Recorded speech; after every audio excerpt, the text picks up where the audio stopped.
Selamat pagi jemaat Tuhan yang terkasih. Kita hendak beribadah bersama dengan saudara seiman di berbagai tempat. Kiranya ibadah online ini membaharui semangat kita serta meneguhkan saudara yang sedang sakit untuk melewati masa-masa pemulihan. Marilah kita mulai kebaktian di hari Minggu Paskah ketiga ini dengan bernyanyi gembira bersama seluruh ciptaan. Sebab Tuhan yang hadir selalu memancarkan kemuliaannya pada kita.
Marilah kita bersama dasarkan peribadahan kita dalam Minggu Paskah 3 ini berlangsung dalam nama Allah Bapa, Anak, dan Roh Kudus. Amin, amin, amin. Tuhan beserta saudara. Dan beserta saudara juga. Saudara-saudara yang terkasih, COVID-19 telah mengubah banyak aspek kehidupan kita. Banyak hal baru yang kita pelajari, jalani, dan alami.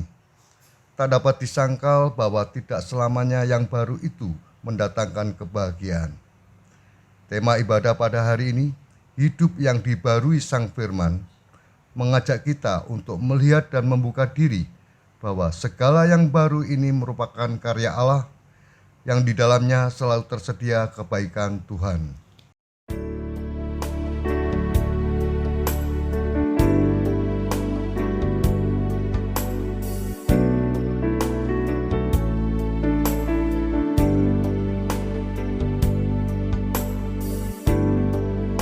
Betapa ku mencintai segala yang telah terjadi. Tak pernah sendiri jalani hidup ini, selalu menyertai. Betapa ku menyadari di dalam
Allah yang kami puji dan sembah, ada sejumlah hal baru yang kami alami di hari-hari terakhir ini.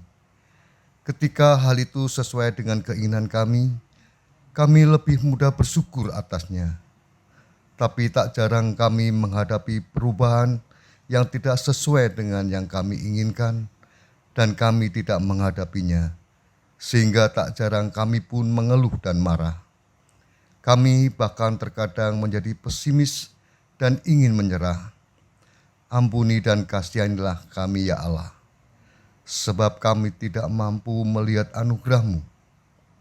Bukalah mata, hati dan pikiran kami, seperti Engkau membuka mata kedua murid di Emmaus, sehingga kami dapat menyadari setiap perjumpaan yang memberikan keselamatan kepada kami, dan semakin percaya bahwa Engkau adalah yang selalu mencari kami, umat-Mu yang penuh dengan dosa.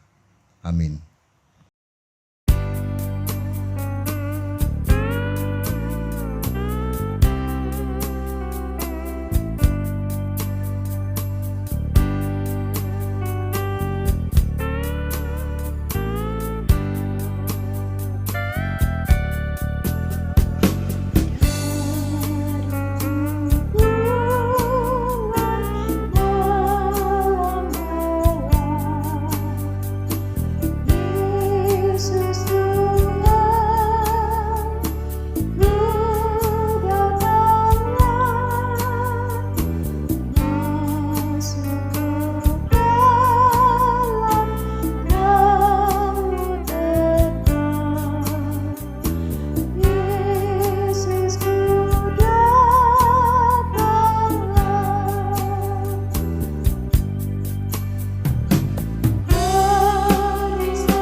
Jemaat dimohon bangkit berdiri.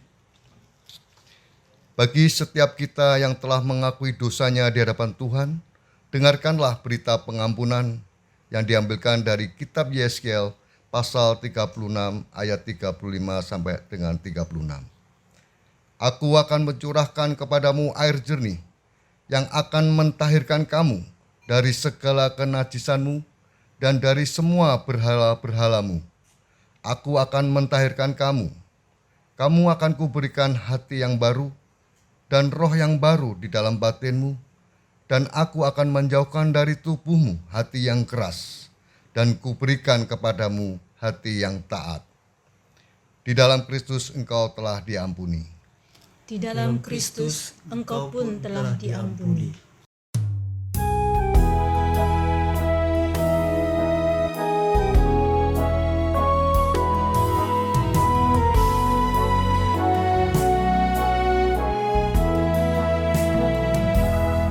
Ku diubahnya saat ku berserah, terserah kepada Yesus.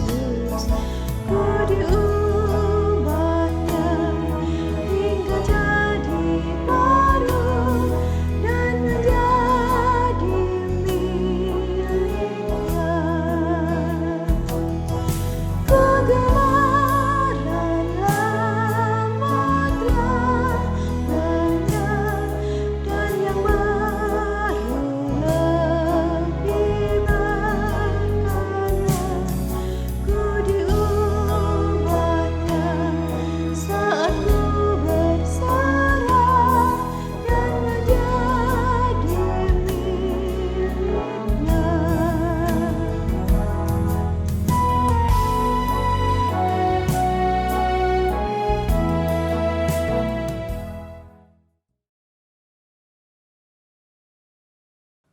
Marilah kita berdoa sebelum kita memasuki firman Tuhan. Sebab kami tahu besar dan ajaib nama-Mu ya Tuhan kami Yesus Kristus. Engkaulah yang melegakan hati kami atas segala kesesakan. Ketika Engkau berfirman, jiwa kami menjadi kuat dan tulang kami tidak kering lagi. Hati kami berlimpah dengan kekuatan dan sukacita. Dikala dunia sedang diterpa cobaan, biarlah kami menyediakan hati dan jiwa kami untuk Engkau taburi dengan firman-Mu yang ajaib. Bersabdalah ya Tuhanku, kami siap mendengarkan. Di dalam nama Allah Tritunggal Maha Kudus kami berdoa. Amin. Mari kita membuka firman Tuhan yang pada saat ini diambil dari Lukas pasal 24 ayat 13 sampai ayat yang ke-35. Lukas 24 ayat 13 sampai ayat yang ke-35. Pada hari itu juga 2 orang dari murid-murid Yesus pergi ke sebuah kampung bernama Emmaus yang terletak kira-kira 7 mil jauhnya dari Yerusalem. Dan mereka bercakap-cakap tentang segala sesuatu yang telah terjadi. Ketika mereka sedang bercakap-cakap dan bertukar pikiran, datanglah Yesus sendiri mendekati mereka, lalu berjalan bersama-sama dengan mereka. Tetapi ada sesuatu yang menghalangi mata mereka, sehingga mereka tidak dapat mengenal Dia. Yesus berkata kepada mereka, "Apakah yang kamu percakapkan sementara kamu berjalan?" Maka berhentilah mereka dengan muka muram. Seorang dari mereka namanya Kleopas menjawabnya, "Adakah engkau satu-satunya orang asing di Yerusalem yang tidak tahu apa yang terjadi di situ pada hari-hari belakangan ini?" Katanya kepada mereka, "Apakah itu?" Jawab mereka, "Apa yang terjadi dengan Yesus orang Nazaret? Dia adalah seorang nabi yang berkuasa dalam pekerjaan dan perkataan di hadapan Allah di depan seluruh bangsa kami. Tetapi imam-imam kepala dan pemimpin-pemimpin kami telah menyerahkan Dia untuk dihukum mati, dan mereka telah menyalibkannya. Padahal kami dahulu mengharapkan bahwa Dialah yang datang untuk membebaskan bangsa Israel. Tetapi sementara itu telah lewat 3 hari sejak semuanya itu terjadi. Tetapi beberapa perempuan dari kalangan kami telah mengejutkan kami. Pagi-pagi buta mereka telah pergi ke kubur dan tidak menemukan mayatnya. Lalu mereka datang dengan berita bahwa telah kelihatan kepada mereka malaikat-malaikat yang mengatakan bahwa Ia hidup. Dan beberapa teman kami telah pergi ke kubur itu dan mendapati bahwa memang benar yang dikatakan perempuan-perempuan itu, tetapi dia tidak mereka lihat. Lalu ia berkata kepada mereka, "Hai kamu orang bodoh, betapa lambannya hatimu, sehingga kamu tidak percaya segala sesuatu yang telah dikatakan para nabi. Bukankah Mesias harus menderita semuanya itu untuk masuk ke dalam kemuliaannya?"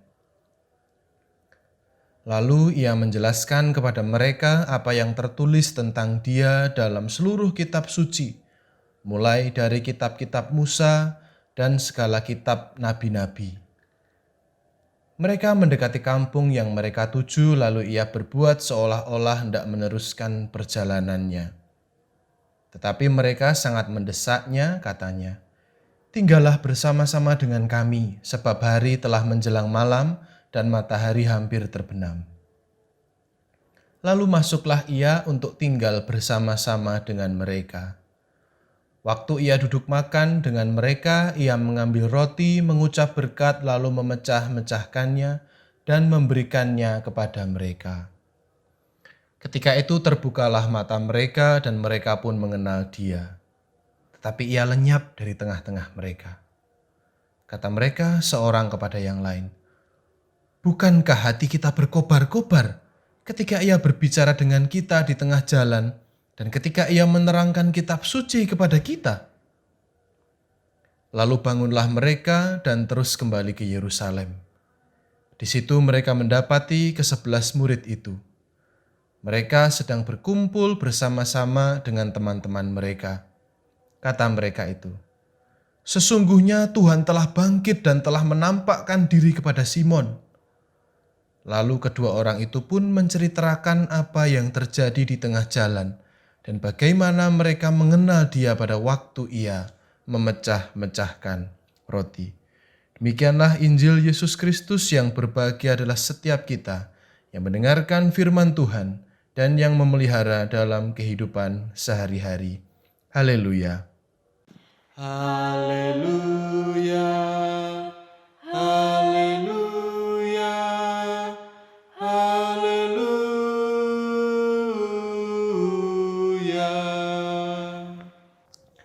Shalom Bapak Ibu Saudara yang terkasih dalam Tuhan Yesus Kristus. Bagaimana kabarnya hari ini? Haleluya, puji Tuhan. Tuhan sungguh baik kepada kita, menganugerahkan kebaikan, sukacita untuk seluruh kehidupan kita. Kalaupun ada yang sedang sakit, kita tetap berdoa, bahkan juga saling mendoakan supaya kita boleh diberikan pemulihan oleh Tuhan. Karena kita percaya ketika kita terus berharap kepadanya, Dia akan memberikan yang terbaik dalam kehidupan kita. Pada saat ini kita akan berbicara tentang hal viral. Waduh. Viral itu istilah yang menunjukkan sesuatu yang tiba-tiba muncul ke permukaan, menjadi terkenal, disiarkan di TV, mungkin di radio, di media-media sosial. Jadi kadang kita heran kok ada orang yang nggak tahu berita ini ya, gitu. Misalkan kalau saya berkata, mudik beda atau tidak sama kampung halaman, pulang kampung. Mudik sama pulang kampung itu beda atau enggak? Nah, kenapa saya bertanya demikian? Karena beberapa hari yang lalu, Presiden kita, Bapak Joko Widodo itu berkata bahwa mudik dan pulang kampung itu beda. Orang tidak boleh mudik tapi boleh pulang kampung. Ya, kita tidak akan memperdebatkan itu ya. Tetapi itu tiba-tiba menjadi berita yang sangat viral, menjadi berita yang sangat terkenal, sehingga kalau ada yang orang nggak tahu, mosok kamu nggak tahu sih berita ini? Ini kan begitu terkenal, jadi viral, jadi trending topik di Twitter, di pemberitaan di mana-mana. Gitu. Kok bisa ya ada orang yang nggak tahu berita ini? Gitu. Itu namanya berita viral. Kalau kita heran ada orang yang nggak tahu berita terkenal, itu juga dirasakan oleh dua murid Yesus yang sedang berjalan menuju ke Emmaus, yakni Kleopas dan satu murid yang lain. Ketika mereka berjalan, mereka dalam sebuah perjalanan, mereka bercakap-cakap, mereka mengobrolkan bagaimana guru mereka, bagaimana Yesus yang mati, lalu kemudian mayatnya hilang. Tetapi dalam perjalanan itu Yesus mendekati mereka. Tetapi mereka tidak tahu kalau itu Yesus. Kemudian Yesus bertanya, apa sih yang mereka obrolkan? Lalu Kleopas wajahnya muram. Mungkin gemes gitu ya dengan pertanyaan itu. Kleopas berkata, apakah kamu satu-satunya orang di Yerusalem ini yang tidak tahu kabar tentang Yesus ini? Mungkin bahasanya, Yesus ini beritanya viral loh, kok kamu bisa nggak tahu gitu. Aneh kan? Tetapi yang aneh juga adalah kenapa kok Kleopas tidak tahu yang berjalan bersamanya adalah Yesus. Aneh juga ini. Tetapi mengapa demikian? Kok bisa sosok yang sedemikian dekat, yang sedemikian dia ketahui siapa sosoknya kok nggak kenal yang mendekati mereka adalah Yesus? Memang dikatakan dalam bacaan kita bahwa ada sesuatu yang menghalangi mata mereka. Jadi mereka tidak tahu. Tetapi alasan yang lain yang mungkin kita bisa duga atau kita bisa tafsirkan bersama bahwa mereka itu masih dalam kondisi yang sedih. Kenapa? Karena gurunya mati. Karena Yesus mati. Kalau kita, mereka itu nggak percaya kebangkitan Yesus, tunggu dulu. Pada saat itu mereka itu sedang sedih. Dan berita yang viral adalah mayat Yesus hilang. Dan mereka belum berjumpa dengan Yesus. Mereka hanya dapat cerita bahwa Yesus menjumpai murid-murid yang lain. Dan alasan kesedihan yang sangat mendalam itulah yang membuat pikiran mereka itu buntu. Tidak fokus, yang akhirnya mereka tidak tahu Tuhan itu ada di dekatnya. Bahkan sedang berbicara kepadanya. Jemaat Tuhan yang terkasih dalam Tuhan, terkadang itulah yang terjadi juga dalam kehidupan kita. Ketika kita mengalami kepedihan, kesedihan yang begitu mendalam, kita kadang sulit berfokus atau malah kita tidak melihat adanya Tuhan di dekat kita. Kita tidak bisa merasakan pemeliharaan Tuhan yang ada dalam hidup kita. Ketika kita sedang mengalami penderitaan, sulit kita mendengar suara Tuhan. Sulit loh kita mendengar firman Tuhan, ya, mendengar khotbah kalau hati kita sedang hancur gitu.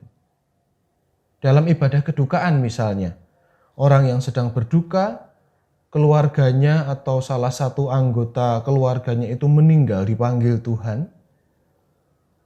Sulit untuk mendengar suara Tuhan Yesus dengan jernih ketika firman itu diberitakan. Yang ada adalah diam, tatapan kosong, air mata yang masih menetes, dada yang masih sesak rasanya. Itulah mengapa ketika saya kuliah dulu, dosen homiletika saya yang mengajar kami berkhotbah gitu ya, itu berkata, di depan orang yang sedang sedih hatinya, yang sedang berduka, khotbahmu ojo ndaki-ndaki gitu. Atau khotbahmu jangan berat-berat. Yang penting itu khotbahnya sederhana, menguatkan jiwa yang lemah gitu. Kenapa? Karena memang orang yang sedang berduka itu sulit mendengarkan suara Tuhan. Oleh sebab itu dalam kondisi apapun, dan terkhusus pada saat ini di tengah kondisi seperti ini, kita diingatkan bahwa apapun yang terjadi, apapun yang sedang kita alami, kita tidak boleh melupakan suara Tuhan. Kita harus tetap mendengarkan suara Tuhan. Ketika firman Tuhan itu diberitakan, berilah hati dan telinga kita untuk mendengarkan suaranya. Mengapa? Karena suara Yesus itulah, dalam pemberitaan firman Tuhan itulah, yang akan selalu meneguhkan iman kita. Yang menguatkan kita ketika kita lemah, yang menjadikan pedoman hidup kita. Dan yang akan senantiasa menghiburkan kita. Tetap dengarkan suara Tuhan. Bapak Ibu Saudara yang terkasih, saya mau mengatakan apakah ini hanya teori saja? Bila teorinya Mas Nanda itu kan hanya teorinya saja. Enggak, saya katakan ini bukan teori. Kita akan kembali kepada teks ya. Ketika mereka berjalan, Kleopas, temannya, dan juga Yesus, yang Kleopas tidak tahu ya, sekali lagi orang itu adalah Yesus. Orang itu Yesus menceritakan mereka apa yang diajarkannya dulu. Yesus mengajar kitab-kitab nabi kepada mereka.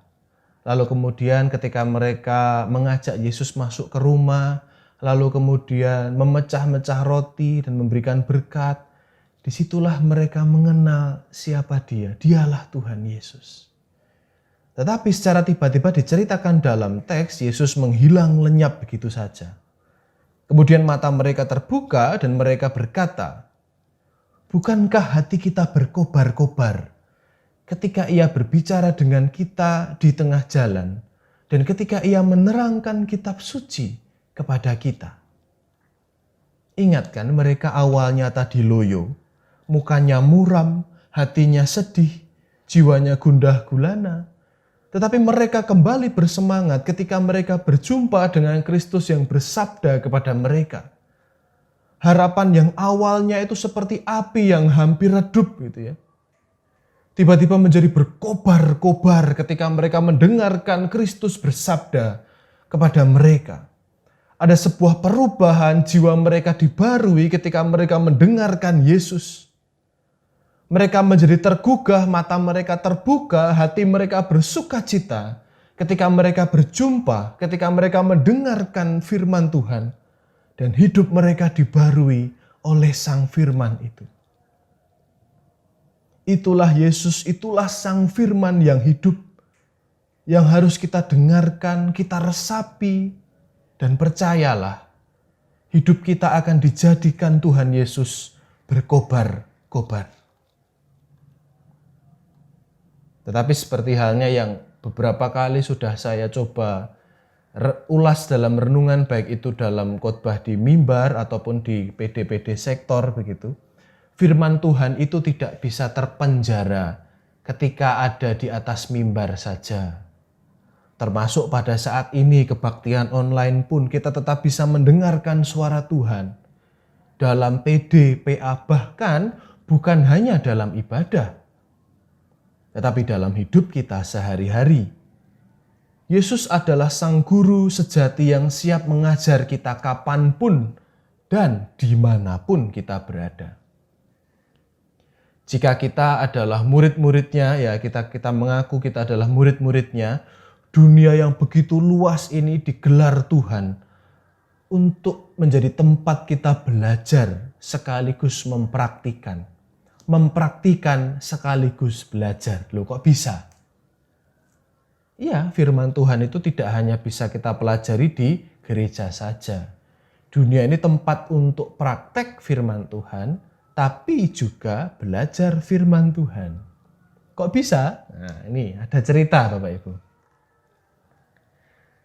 Minggu tanggal 19 April yang lalu, GKI sepanjang itu mencoba tetap melayani Kristus, yakni dengan cara membagikan sembako kepada orang-orang yang dirasa membutuhkan. Merayakan Paskah dengan cara membagikan diri dalam bentuk sembako kepada orang-orang yang di pinggir jalan, tukang becak, dan yang lain-lain.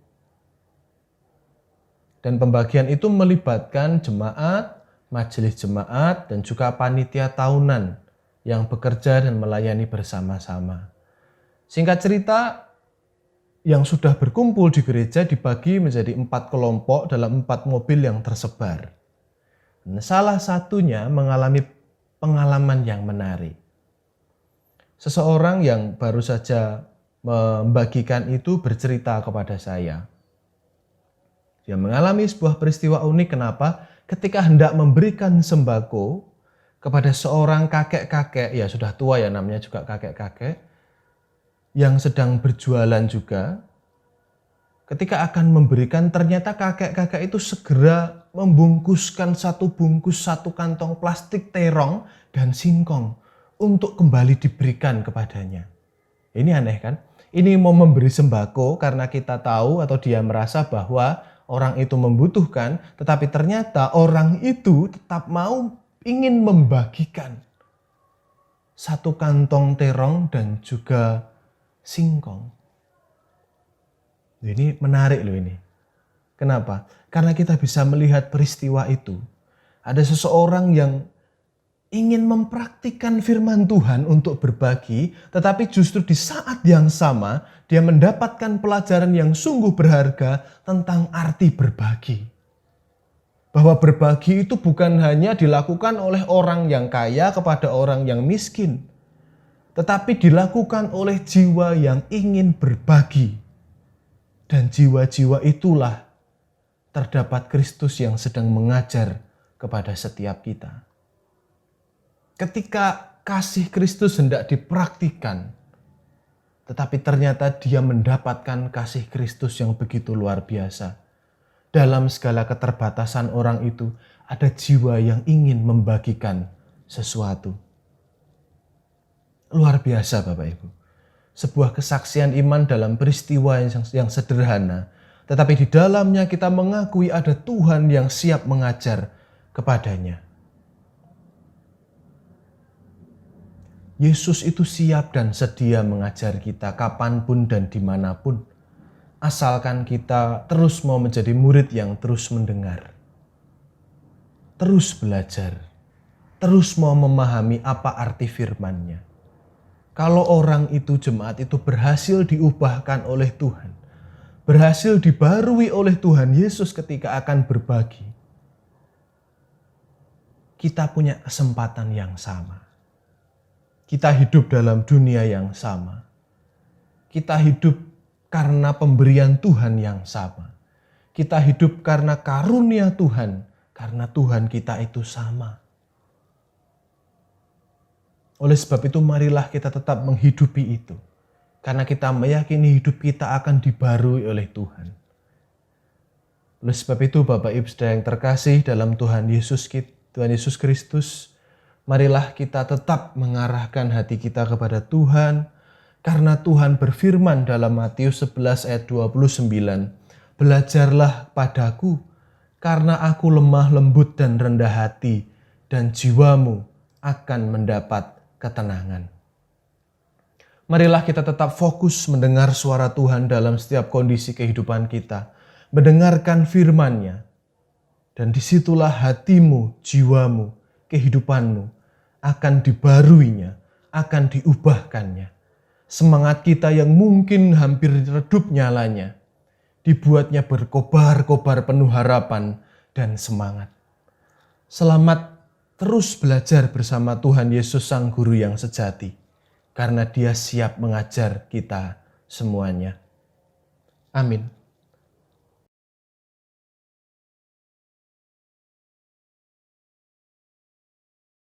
Mari Bapak Ibu dan Saudara, kita berdiri, kita mengingkarkan iman percaya sesuai dengan janji baptisan kita menurut pengakuan iman rasuli. Hendaklah masing-masing mengucapkan demikian. Aku percaya kepada Allah, Bapa yang Maha Kuasa, Khalik langit dan bumi, dan kepada Yesus Kristus, Anaknya yang tunggal Tuhan kita, yang dikandung dari Roh Kudus, lahir dari anak darah Maria, yang menderita sengsara di bawah pemerintahan Pontius Pilatus, disalibkan, mati dan dikuburkan, turun dalam kerajaan maut. Pada hari yang ketiga, bangkit pula dari antara orang mati, naik surga, duduk di sebelah kanan Allah, Bapa yang Maha Kuasa. Dan dari sana Ia akan datang untuk menghakimi orang yang hidup dan yang mati. Aku percaya kepada Roh Kudus, gereja yang kudus dan am, persekutuan orang kudus, pengampunan dosa, kebangkitan orang mati, dan hidup yang kekal.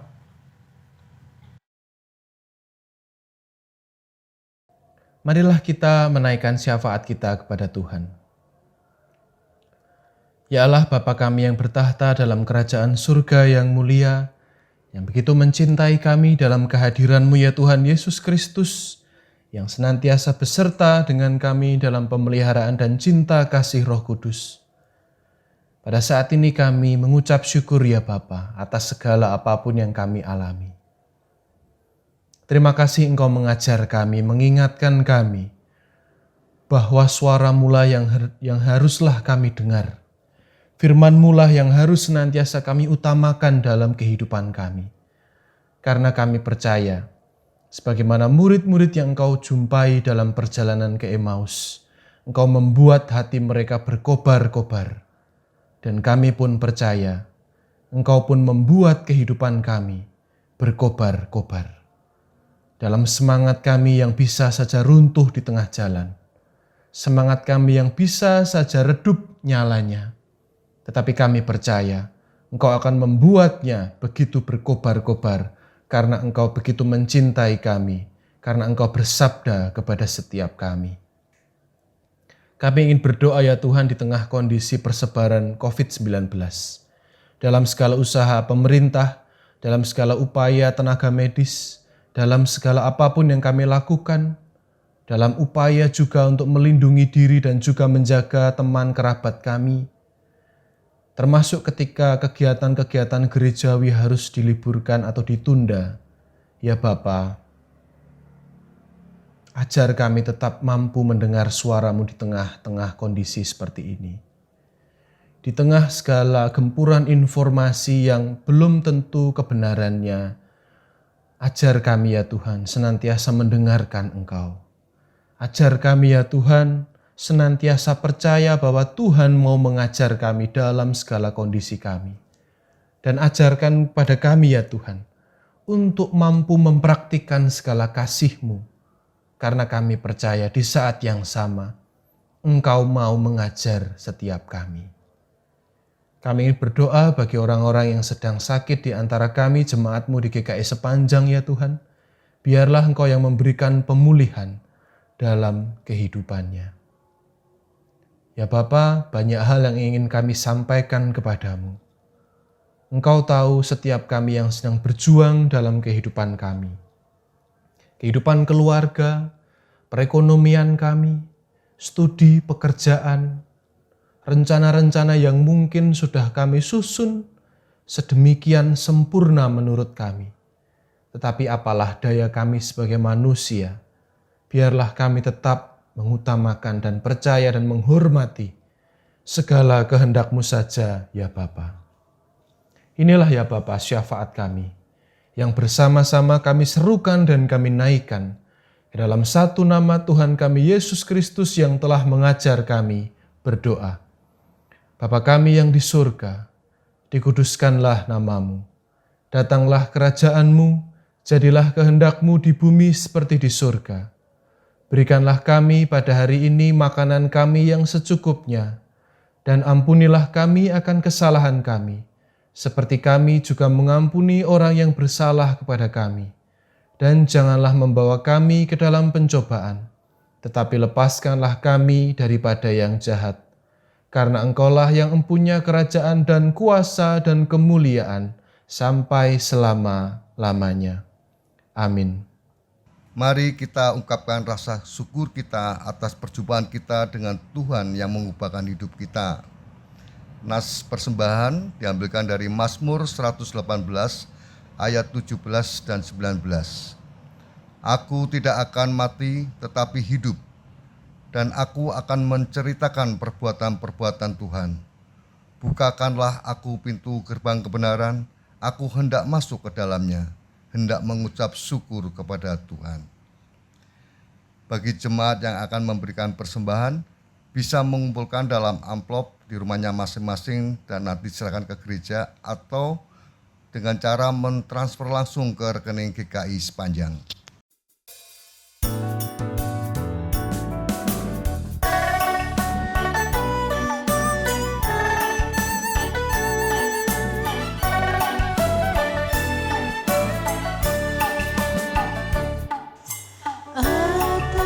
Atas bumi dan tanah, atas langit dan tanah, atas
Jemaat dimohon bangkit berdiri.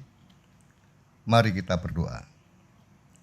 Kepadamu ya Tuhan, kami membawa persembahan yang telah kami kumpulkan ini. Inilah persembahan terbaik yang dapat kami berikan saat ini.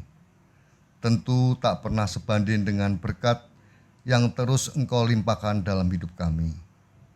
Berkenanlah kiranya Engkau menerimanya, sehingga dapat dikelola oleh gerejamu untuk menjadi berkat bagi dunia yang sedang memerlukannya.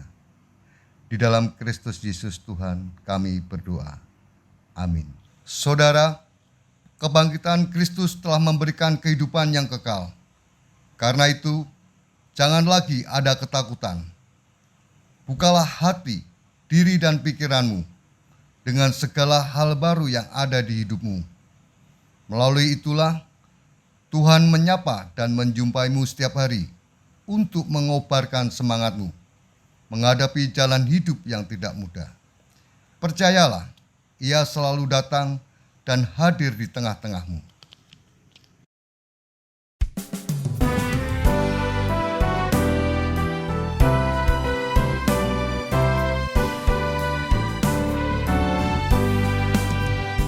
Perubahan besar di kehidupanku sejak Yesus di hatiku.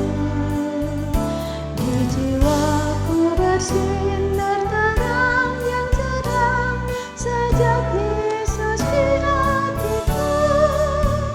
Sejak Yesus di hatiku. Sejak Yesus di hatiku. Jiwaku bergetar bagai ombak besar sejak Yesus di hatiku.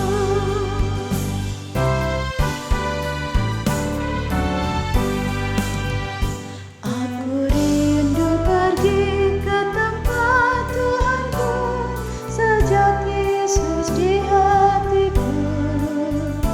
Aku riang gembira berjalan terus sejak Yesus di hatiku. Sejak Yesus di hatiku. Sejak Yesus di hatiku. Jiwaku bergemar bagai ombak besar sejak Yesus di hatiku.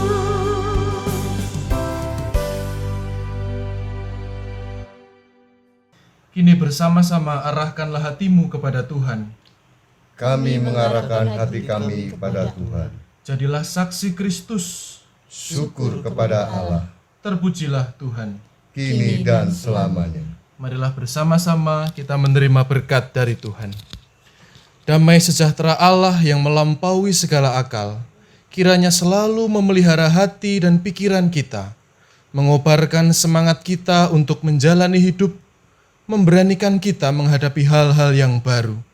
Kiranya berkat dari Allah Bapa di dalam Kristus Yesus dan persekutuan dengan Roh Kudus menyertai kita dengan kekal, kini dan selama-lamanya. Haleluya. Amin.